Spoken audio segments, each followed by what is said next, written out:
कृष्णाय वासुदेवाय हरे परमात्मने प्रणतक्लेशनाशाय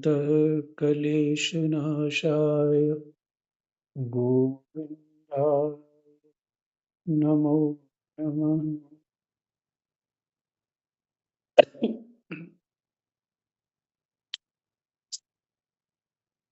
सप्तम स्कंद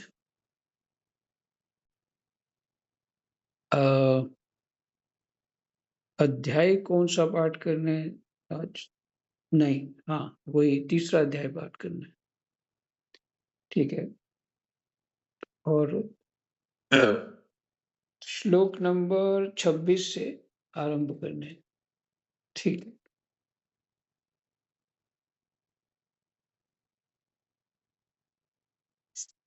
जो प्रसंग चल रहा है वो हिरण्याकशिपु की तपस्या और फिर ब्रह्मा जी की वर प्राप्ति। तो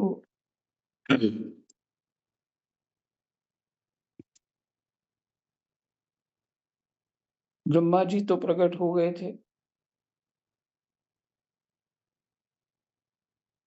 और उसने ब्रह्मा जी को देखा और बहुत प्रसन्न हो गया और आंसुओं से आंखें भर गई और शरीर उसका एकदम स्वस्थ हो गया था। वो इतना कठोर तप किया कि अपने आप को हिलाया तक नहीं उसने। कीड़े मकोड़ों ने खाना शुरू कर दिया पर उसका जो चित्त था वो ब्रह्मा में तद्रूप हो गया था। तो उन्हीं को स्मरण कर रहा था। इसलिए चित्त जो है या मन जो है अगर कहीं लग गया तो शरीर का अभ्यास नहीं होगा। तो वो गहरा जोड़ चुका था और पिछले पूर्व जन्मों का उसको अभ्यास भी बहुत था। ये सब बातें कल हुई और हिरण्याकशिपु ने कहा कल्प के अंत में ये सारी सृष्टि काल के द्वारा प्रेरित तमोगुणों से घने अंधकार से ढक गई थी। ये हिरण्याकशिपु कह रहे हैं कल्प के अंत में ये सारी सृष्टि काल के द्वारा प्रेरित तमोगुण से, समय के द्वारा तमोगुण को प्रेरित किया और फिर घने अंधकार से ढक गई थी।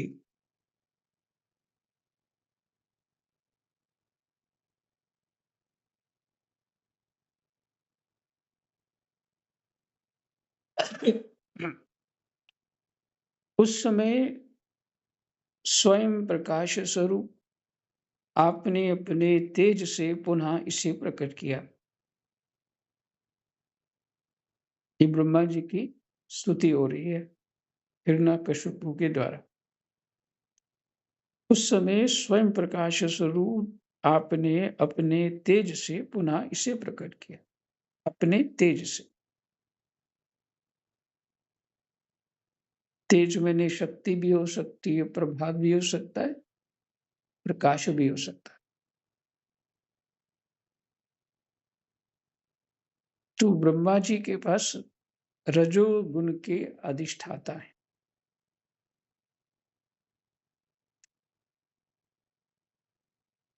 आप ही अपने त्रिगुणमय रूप से इसकी रचना, रक्षा और संहार करते हैं। ऐसा नहीं है कि उनके पास सत्व गुण नहीं, सत्व गुण विशेष तो है, लेकिन उनको जो रचना का अधिकार, रजोगुण का अधिकार विशेष है।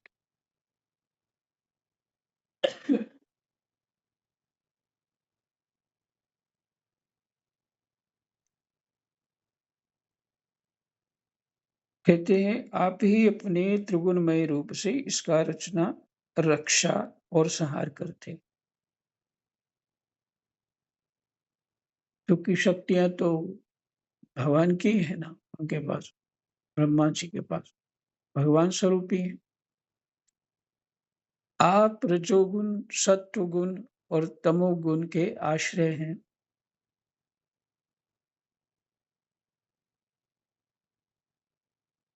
इसी तरह भगवान शंकर हैं, रजोगुण, सत्वगुण, तमोगुण के आश्रय माने इन गुणों को जो आश्रय मिला है, सुरक्षा कवच मिला है, इन देवताओं से मिला।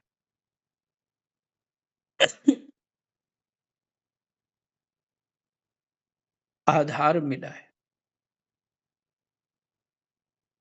आप ही सबसे परे और महान हैं।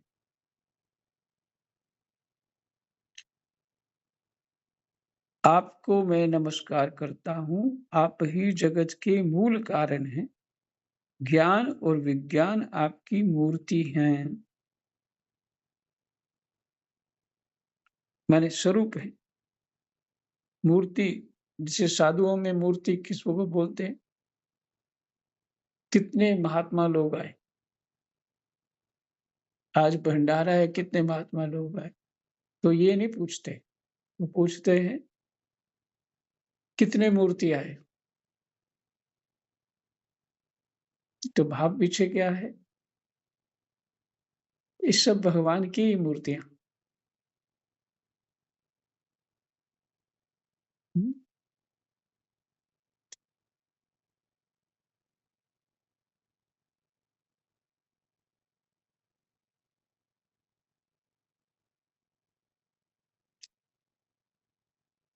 आपको मैं नमस्कार करता हूँ,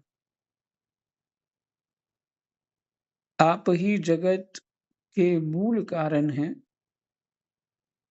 ज्ञान और विज्ञान आपकी मूर्ति हैं।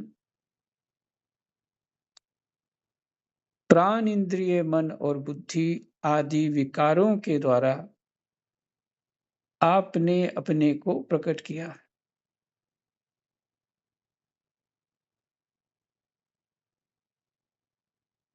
ज्ञान और विज्ञान आपकी मूर्ति हैं। मैंने आपकी मूर्ति है। प्राण, इंद्रिय, मन, प्राण जो है, इंद्रिय और मन और बुद्धि आदि विकारों के द्वारा आपने अपने को प्रकट किया है। विकार के द्वारा अपने आप को प्रकट किया, इनको विकार माना है।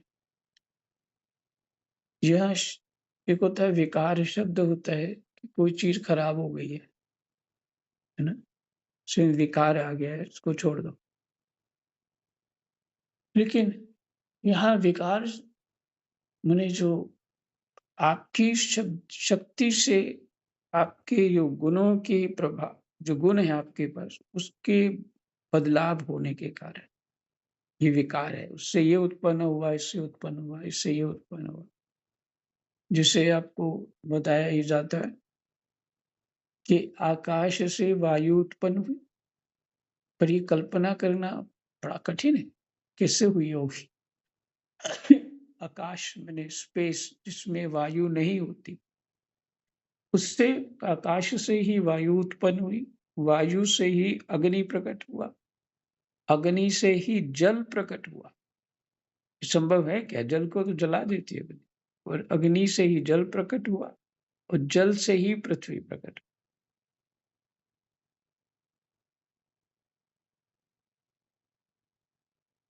ये जब हमें साधना अपने तत्व तक जाना होता है, मूल कारण तक पहुंचना होता है, तब रिवर्स होते हैं। भगवान की ओर जाने के लिए इसी तरह जल से, पृथ्वी से जल की ओर, फिर जल से अग्नि, अग्नि से हम वायु बने, और वायु से फिर आकाश।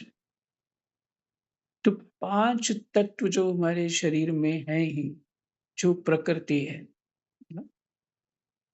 वो तत्व है ही, ये उसका विकार है। और जो आत्मा है, उसमें कोई बदलाव नहीं होता जो हमारे भीतर है।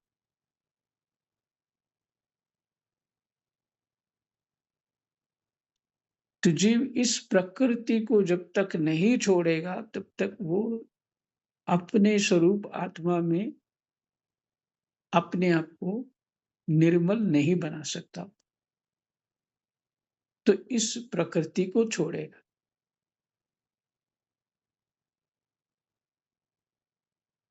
जो समझ में शास्त्रों में आ रहा है, वो है शुद्ध होने के लिए। तो उपाय बताए गए भक्ति में, तो भगवान में तन्मयता हो जाए, तद्रूपता हो जाए। भगवान का चिंतन करते करते करते भगवान स्वरूप हो जीव हो जाता है और सब कुछ छूट जाती है प्रकृति, सहज में छूट जाती। और ज्ञान के द्वारा सारा प्रपंच समझ करके उसको साधना के द्वारा धीरे धीरे धीरे सब छोड़ दे, तो अपने सतचित आनंद को प्राप्त हो जाता है, जो उसका आत्म स्वरूप है।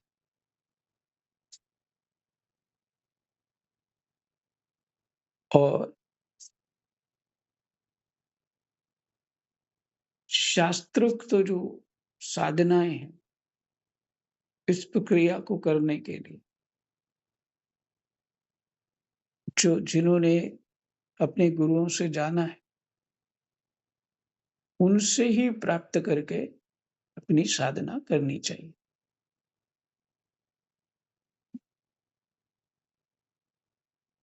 ये है जो सदा के लिए मुक्ति है। ये प्रकृति ही बंधन है।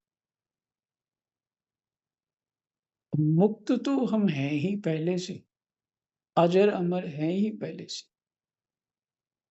सच्चिदानंद है तो अजर अमर है, मैंने आत्मा स्वरूप।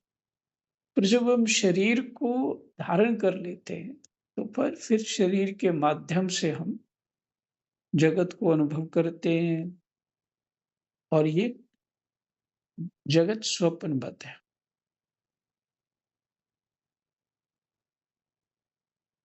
मैंने इस शरीरों से क्रिएशन होती है जगत की।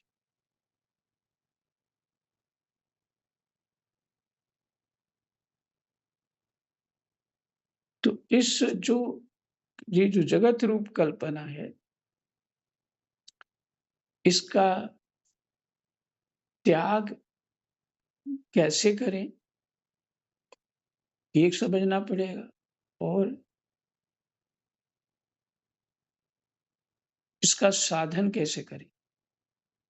हाँ, पहले समझें इसको। तो ये किसी ना किसी प्रसंग से ये प्राण, इंद्रिय, मन, बुद्धि, चित्त, अहंकार इत्यादि की बातें बार-बार आ रही हैं। और फिर विकार शब्द लगाया जा रहा है। हुँ। तो ये उनके लिए है जो इस संसार को अब नहीं चाहते।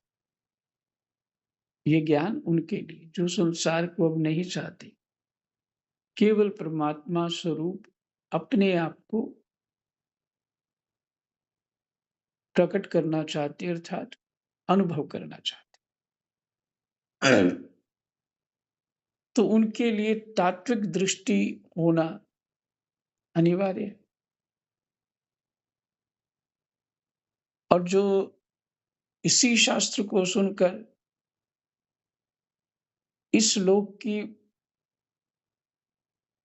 जो प्रसन्नता माने भोग बुद्धि, इस लोक के जो सुख है वो चाहता है, परलोक के सुख चाहता है, वो भी प्राप्त होता है। पर उसको अपने अज्ञान में स्थापित होना ही पड़ेगा। क्योंकि ये अज्ञान ही है, लोक है, परलोक है। तात्विक दृष्टि से ये बात कह रहे हैं। बिल्कुल जो वास्तविक दृष्टि है वो इस तरह की है।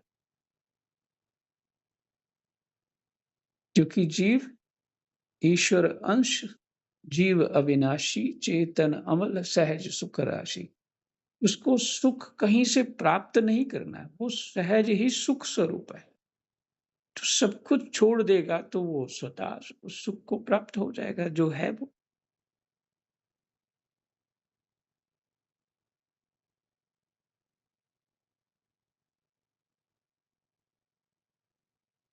तो ये प्रकृति परमात्मा की शक्ति है। ये विद्या अविद्या रूप है और ये खेल त्रिगुणात्मक है, सत्व रज तम का। इसके माध्यम से सभी जीवों को नचाती है, अर्थात खुद ही नाचती है प्रकृति। तो ये साधारण नहीं है।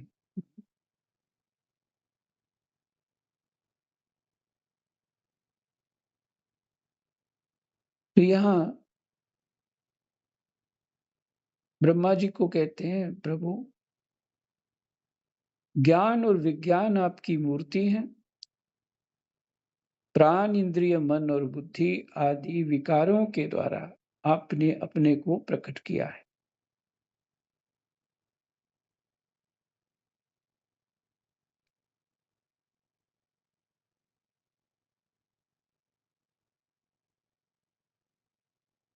ये तो विकार ब्रह्मा जी ने उसको दर्शन देने के लिए, जैसे उसकी इच्छा थी वैसे स्वीकार किए। लेकिन ब्रह्मा जी तो अपने सच्चिदानंद स्वरूप में इस ये भाव है, प्राण इंद्रिय मन और बुद्धि आदि विकारों के द्वारा अपने आपने अपने को प्रकट किया। आप मुख्य प्राण सूत्रात्मा के रूप से चराचर जगत को अपने नियंत्रण में रखते। आप मुख्य प्राण सूत्रात्मा के रूप से चराचर जगत को अपने नियंत्रण में रखते हैं। मुख्य प्राण सूत्रात्मा के रूप में, एक ही शब्द है ये, मुख्य प्राण सूत्रात्मा।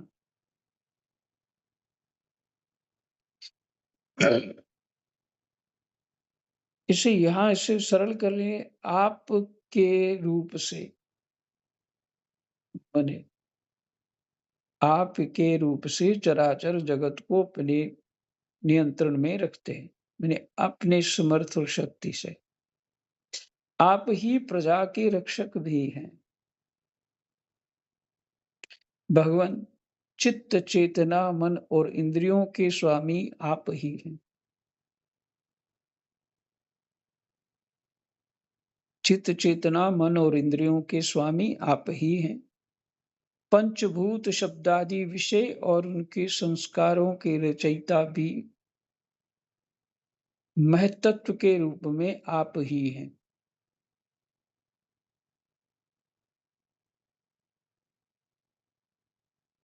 भगवान चित्त चेतना मन और इंद्रियों के स्वामी आप ही हैं।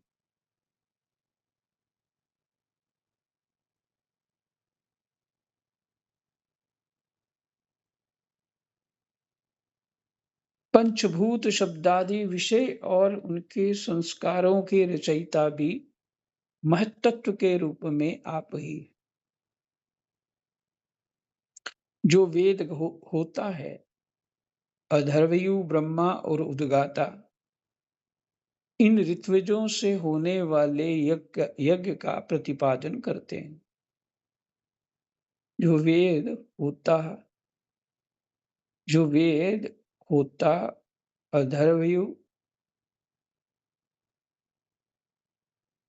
ब्रह्मा और उद्गाता, इन अधर्वयु ने अधवर वरयु वरयु है, अधवर्यु अधवर्यु ब्रह्मा और उद्गाता, इन ऋत्विजों से होने वाले यज्ञ की प्रतिपादन करते हैं। अर्थात यज्ञ में ये सब ब्राह्मणों के ये अलग-अलग कार्य होते हैं, तो इनको अलग-अलग स्वरूप में बिठाया जाता है, जो अपना-अपना कार्य करते हैं। ये भाव है।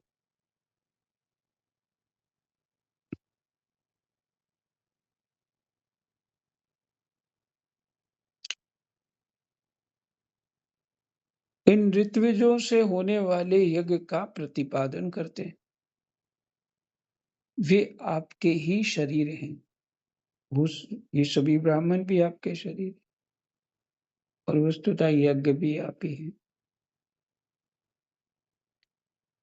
उन्हीं के द्वारा अग्निष्टोम आदि 7 यज्ञों का आप विस्तार करते हैं।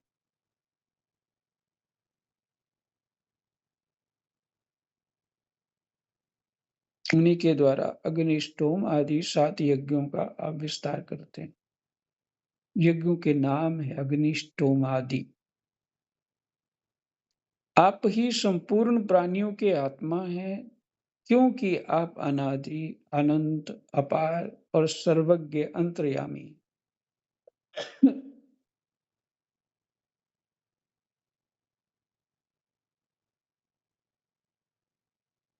आप ही संपूर्ण प्राणियों के आत्मा हैं, क्योंकि आप अनादि, अनंत, अपार, सर्वज्ञ और अंतर्यामी। आप ही काल हैं। आप प्रतिक्षण सावधान रहकर अपने क्षण लव आदि विभागों के द्वारा लोगों की आयु क्षीण करते रहते हैं। माने काल स्वरूप भी आप प्रतिक्षण सावधान रहकर अपने क्षण लव आदि विभागों के द्वारा लोगों की आयु क्षीण करते रहते हैं। मैंने काल स्वरूप भी फिर भी आप निर्विकार हैं।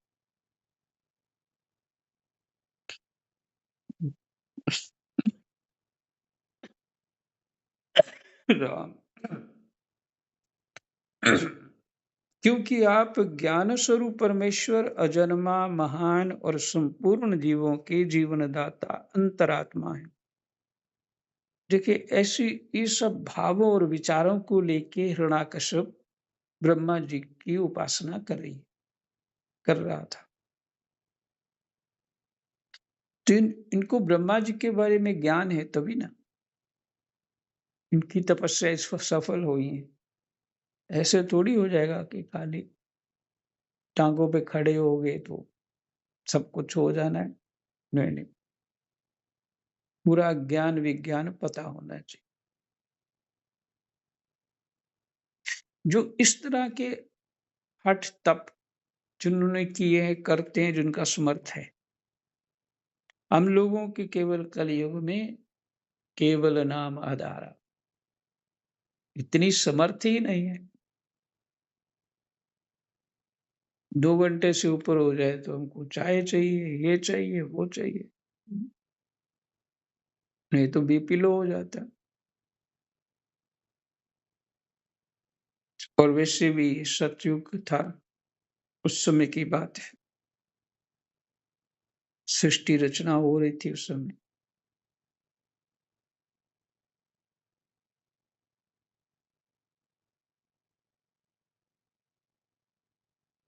तो उनका समर्थ, और ये किसके पुत्र हैं? महर्षि कश्यप के, दीति के।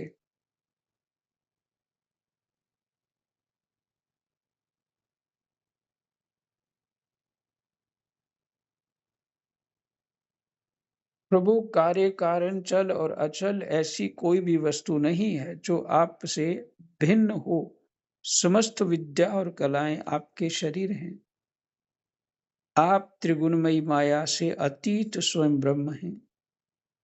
यह स्वर्णमयी ब्रह्मांड आपके गर्भ में स्थित है।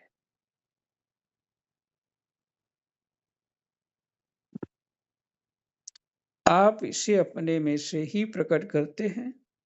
प्रभु, ये व्यक्त ब्रह्मांड आपका स्थूल शरीर है। इसलिए ब्रह्मा को हिरण्यगर्भ भी कहते हैं।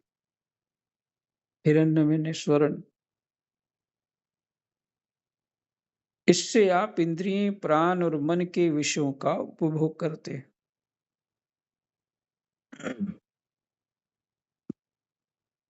ये जो पाठ चल रहा है ना, इसको बार-बार पढ़ के उसको अंतर में उतारना है। बार-बार ये तो अब तो सुनने को भी मिल रहा है, तो यूट्यूब पे देख लीजिएगा। ये क्या बोल रहे हैं जब तक इसको बार-बार समझेंगे नहीं, एक-एक लाइन को और क्या बोला है उसको, अनुसंधान नहीं करेंगे ठीक से, तो ये बात समझ नहीं आनी। तो खाली पुण्य का फल तो मिल ही जाएगा, पर पुण्य करोगे भी क्या? पहले ही बहुत ज़्यादा है। तो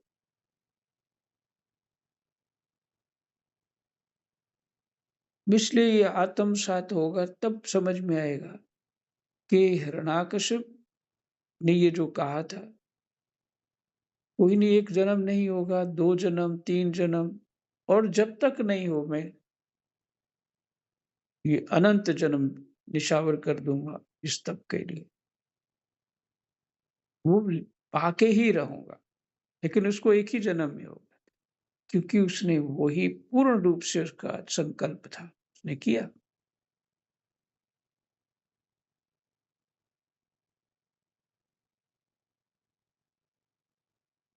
तो कुछ साधारण तो नहीं था ना वो, जय-विजय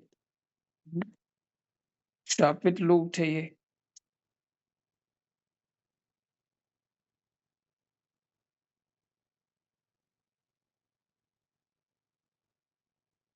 प्रभु, ये व्यक्त ब्रह्मांड आपका स्थूल शरीर है, इससे आप इंद्रिय, प्राण और मन के विषयों का उपभोग करते हैं। किंतु उस समय भी आप अपने परम ऐश्वर्य में स्वरूप में ही स्थित रहते हैं। वस्तुतः आप पुराण पुरुष स्थूल सूक्ष्म से परे स्थूल और सूक्ष्म से भी परे माने आत्म स्वरूप, पर ये ब्रह्म स्वरूप ही है। आप अपने अनंत और अव्यक्त स्वरूप से सारे जगत में व्याप्त हैं। सूक्ष्म शरीर से भी हमारा आत्मा परे। चेतन और अचेतन दोनों ही आपकी शक्तियां हैं। भगवान मैं आपको नमस्कार करता हूँ।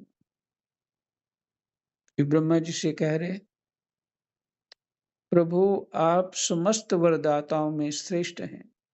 यदि आप मुझे अभीष्ट वर देना चाहते हैं, तो ऐसा वर दीजिए कि आपके बनाए हुए किसी भी प्राणी से, चाहे वह मनुष्य हो या पशु प्राणी हो या अप्राणी हो, देवता हो या दैत्य, मेरे इसमें प्राण भी ना हो, कुछ और ही हो, देवता हो या दैत्य अथवा नाग आदि किसी से भी मेरी मृत्यु ना हो। भीतर बाहर दिन में रात्रि में आपके बनाए प्राणियों के अतिरिक्त और भी किसी जीव से अस्त्र शस्त्र पृथ्वी या आकाश में कहीं भी मेरी मृत्यु ना हो। युद्ध में कोई मेरा सामना ना कर सके। मैं समस्त प्राणियों का एक छत्र सम्राट हूँ। इंद्र आदि समस्त लोकपालों में जैसी आपकी महिमा है, उन लोकपालों में जैसी आपकी महिमा है, वैसी ही मेरी भी हो। तपस्वियों और योगियों को जो अक्षय ऐश्वर्य प्राप्त है, वही मुझे भी दीजिए। जो तपस्वियों के पास सिद्धियां होती हैं, योगियों के पास वो भी चाहिए। मैंने सब कुछ अपने समान मुझे दे दो।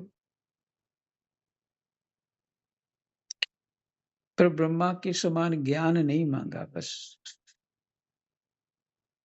हम्म, ठीक है, आज यही विश्राम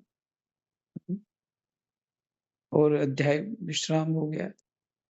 कृष्णाय वासुदेवाय हरये परमात्मने प्रणतः क्लेशनाशाय गोविन्दाय